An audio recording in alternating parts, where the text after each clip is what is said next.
भारतीय राजस्व सेवा के सभी प्रशिक्षण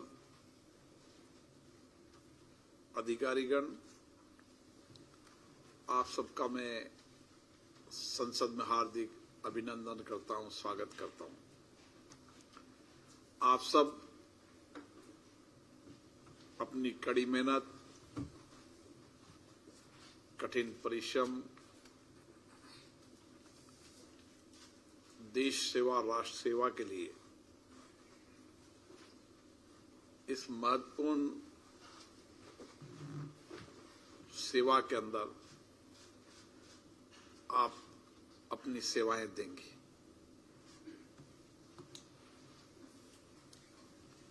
और देश के अंदर आर्थिक संरचना, आर्थिक पारदर्शिता जितनी बेहतर होगी, उतना ही वह देश विकास की ओर तेजी से आगे बढ़ेगा।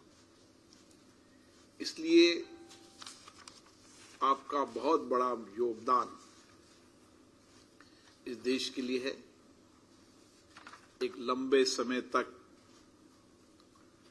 आप इसी सेवाओं के अंदर अपनी सेवाएं देकर बदलती टेक्नोलॉजी का उपयोग करते हुए देश के आर्थिक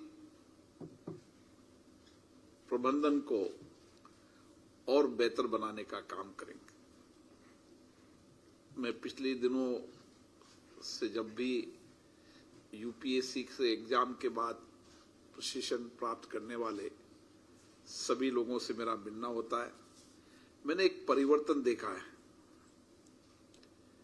कि 2010 के अंदर 23% ही महिलाएं होती थी। आज परिवर्तन मैं देख रहा हूं कि 34% महिलाएं हैं। पिछली बार आईपीएस का बड़ा बैच आया था और उसमें भी आईपीएस के अंदर भी 34% महिलाएं थी। कोई समय था जब पहली आईपीएस अधिकारी महिलाएं होती थी। आज परिवर्तन का ये युग है और आज भी मैं देख रहा हूं कि अभी 40% है, लेकिन जिस तेजी से बदलाव हो रहा है, आने वाले समय के अंदर ये 50% से अधिक बहुत ही जल्दी सभी सेवाओं के अंदर, और केवल भारतीय प्रशासनिक यूपीएससी की सेवाओं में नहीं, देश के तमाम क्षेत्रों के अंदर,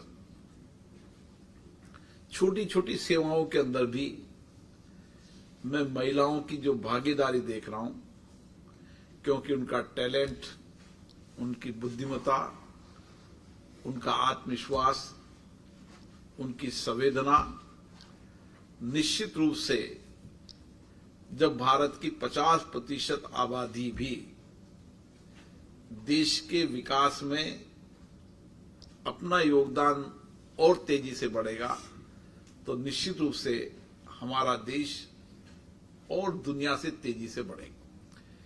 केवल भारतीय प्रशासनिक सेवा या सेवा नहीं, टेक्नोलॉजी के अंदर भी मैं देख रहा हूं, विज्ञान के सेक्टर में देख रहा हूं, इनोवेशन के सेक्टर में देख रहा हूं, बहुत बड़ा परिवर्तन देश के अंदर हो रहा है। मुझे खुशी है, ये नए भारत का भविष्य निश्चित रूप से, जिनमें बहुत आत्मविश्वास है, नई सोच, नई चिंतन है, नए इनोवेशन का सामर्थ्य है, चुनौतियों से लड़ने में आत्मविश्वास है, निश्चित रूप से आने वाले समय के अंदर दुनिया के अंदर कुशलता मानव संसाधन के रूप में भारत की होगी और इसीलिए हम कहते हैं कि दुनिया के अंदर भारत नेतृत्व करेगा तो उसकी सबसे बड़ी ताकत हमारी युवा जनसांख्यिकी होगी और वही हमारी सामर्थ्य दुनिया के अंदर नेतृत्व करने की दिशा तय करेगी।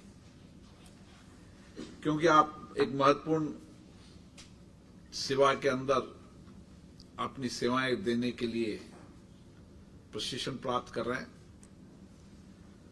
और राजस्व सेवा के अंदर जीएसटी और कस्टम, आज हम देख रहे हैं कि कोई समय था जब 2 टैक्स कलेक्शन की हमारे यहां पर व्यवस्था है, डायरेक्ट और इनडायरेक्ट।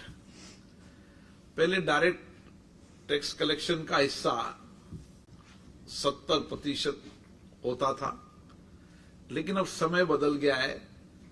अब इनडायरेक्ट कलेक्शन का भी हिस्सा अभी भी 50% और मुझे लगता है कि ये और आगे बढ़ेगा। और इसीलिए राजस्व सेवा में आपका अधिक महत्वपूर्ण योगदान है।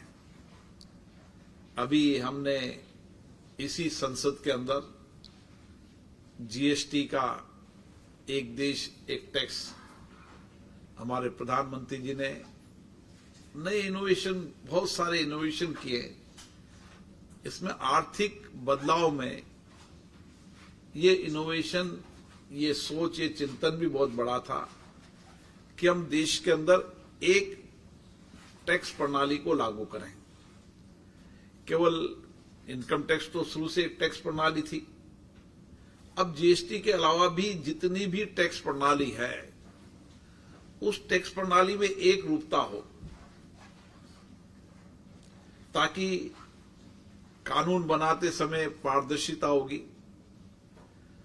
और कानून बनाते समय पारदर्शिता होगी, पूरे देश के लिए कानून बनेगा तो निश्चित रूप से जो इंडस्ट्री सेक्टर के लोग हैं, सर्विस सेक्टर के लोग हैं, व्यापारी हैं, सेवाओं के अंदर क्षेत्र के अंदर है, क्योंकि व्यापारी उद्योग के अलावा आजकल सर्विस सेक्टर के अंदर भी बहुत बड़ा टैक्स रेवेन्यू कलेक्शन होने लगा।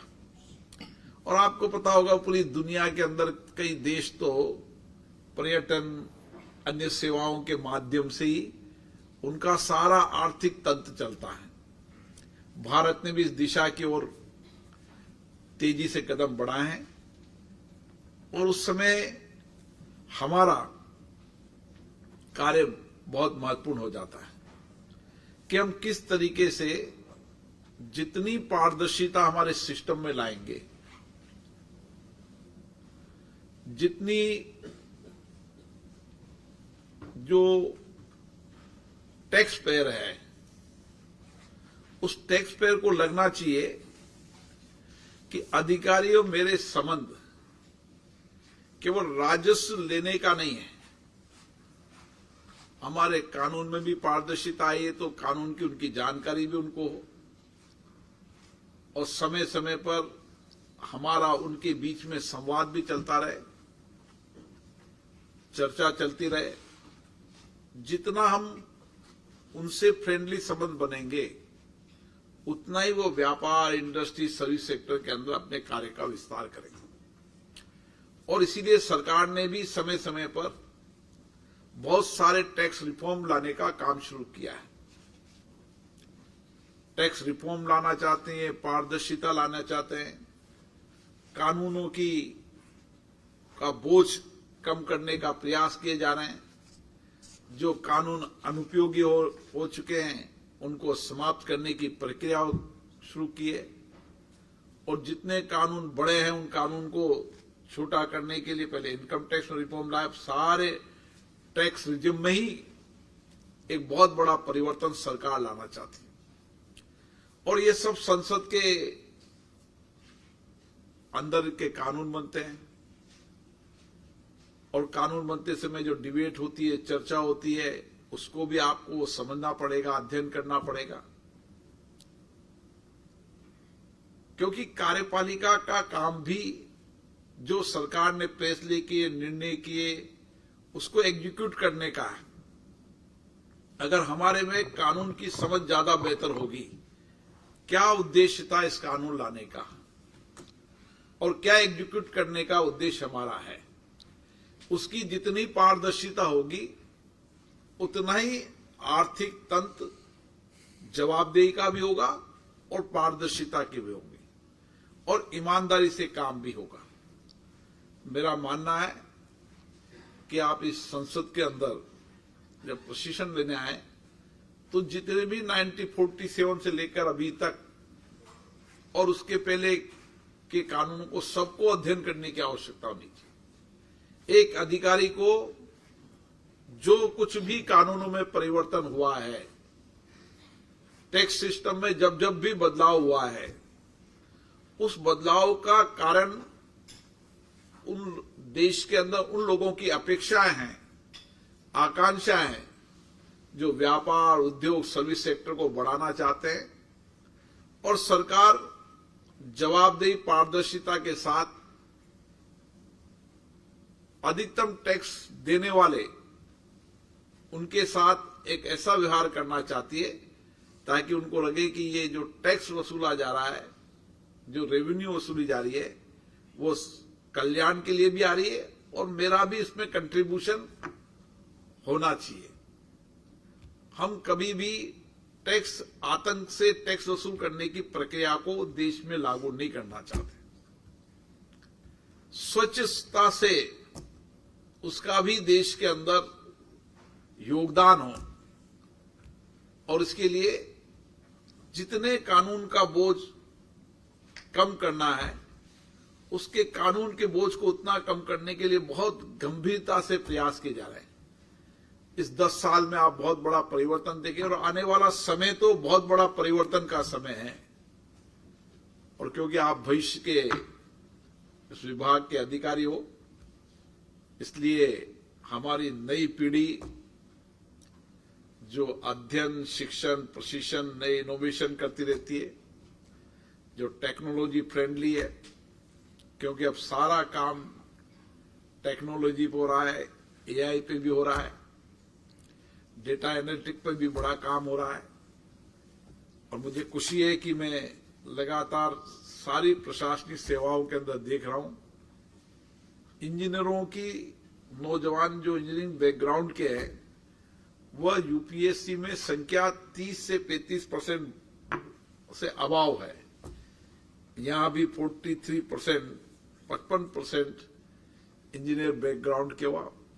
इसलिए निश्चित रूप से टेक्नोलॉजी, इनोवेशन, रिसर्च आपके जीवन का हिस्सा रहा है। आने वाले देश के अधिकारियों का इस देश के टैक्स सिस्टम को कैसे पारदर्शिता बनाई जा सकती, कैसे जवाबदेही बनाया जा सकता है, कैसे कम से कम कानून बनाकर हम पारदर्शिता, जवाबदेही ला सकते हैं। इसके लिए जो कुछ भी आपके विचार हो, जो कुछ भी आपके नए इनोवेशन हो, उसको समय समय पर जब कानून बनता है, कानून जनता के लिए प्रचलित होता है, उस समय आपके सुझाव भी होने चाहिए। समय समय पर हमारी संसदीय समितियां स्टेक होल्डर को बुलाती है, अन्य लोगों को बुलाती है, उसमें आपको भी अपने सुझावों को देना चाहिए। सबका योगदान, सामूहिकता का योगदान, मिलकर इस देश को हमें विकसित भारत बनाना है तो सबका योगदान होना चाहिए।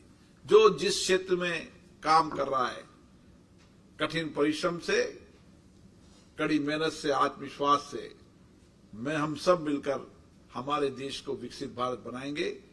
यही हमारे संविधान का मूल मंत्र है। और इसीलिए कल भारत के प्रधानमंत्री जी ने संविधान दिवस पर जो कुछ लिखा है, वो आपके लिए अध्ययन के लिए, आपकी जीवन की प्रेरणा के लिए, कि सारे देशवासियों का योगदान, सबका सामूहिक योगदान, जो जिसमें भी जहां भी काम कर रहा है, वहां पर कड़ी मेहनत, कठिन परिश्रम, आत्मविश्वास से देश के लिए योगदान देगा। इस दृष्टि से हमको काम करना है। हम केवल राज्य की सेवाएं करने नहीं आए, हम देश और राष्ट्र की सेवा के लिए आए।